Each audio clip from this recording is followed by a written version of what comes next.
Welcome to my channel. ఇవాళ నేను చేయబోయే రెసిపీ గోంగూర శనగపప్పు. స్టార్ట్ చేద్దామా? ముందుగా గ్యాస్ వెలిగించుకొని ఒక గిన్నె పెట్టుకోవాలి. గిన్నె హీట్ అయ్యాక కొద్దిగా ఆయిల్ పోసుకొని శుభ్రంగా కడిగి పెట్టిన గోంగూరను వేసుకోవాలి.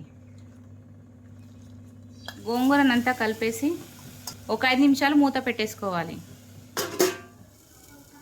మూత తీసి ఉడికిందా లేదా చూసుకోవాలి. గోంగూర అంతా ఉడికిపోయింది కదా, గ్యాస్ ఆఫ్ చేసుకోవాలి. గ్యాస్ ఆన్ చేసి ఒక కడాయి పెట్టేసి 3 టేబుల్ స్పూన్ ఆయిల్ పోసుకోవాలి. ముందుగా ఆవాలు, జీలకర్ర, ఎండుమిరపకాయలు, పచ్చిమిరపకాయలు, కరివేపాకు వేసుకొని తర్వాత ఆనియన్ వేసుకొని కలుపుకోవాలి. 1 స్పూన్ అల్లం వెల్లుల్లి పేస్ట్ వేసి కలుపుకోవాలి. 1 స్పూన్ పసుపు వేసి అలాగే కట్ చేసిన టమాటా వేసుకొని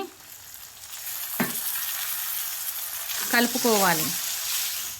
ఉడకబెట్టిన శనగపప్పును వేసుకోవాలి.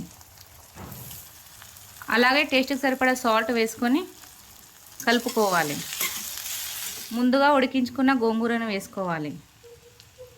2 స్పూన్ల కారం వేసుకొని అంతా ఒకసారి కలిపేసుకోవాలి. ఉడికించిన పప్పు వాటర్ కూడా పోసుకోవాలి. పోసి ఒకసారి అంతా కలిపేసుకోవాలి. అంతా కలిపేసుకొని 5 మినిట్స్ కోసం మూత పెట్టేసి గ్యాస్ని మీడియం ఫ్లేమ్లో పెట్టుకోవాలి. ఇప్పుడు మూత తీసుకొని కొద్దిగా జీలకర్ర మెంతుల పొడి అలాగే కట్ చేసిన కొత్తిమీర వేసుకొని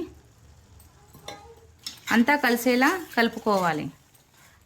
నేను జీలకర్ర మెంతుల పొడి వేసుకున్నాను, మీరు గరం మసాలానైనా వేసుకోవచ్చు. అంతా కలిపేసి ఇప్పుడు గ్యాస్ ఆఫ్ చేసుకోవాలి. ఎంతో టేస్టీగా ఉండే గోంగూర శనగపప్పు రెడీ. ఇలాంటి మరిన్ని వీడియోల కోసం నా ఛానల్ని లైక్ చేయండి, షేర్ చేయండి, సబ్స్క్రైబ్ చేసుకోండి.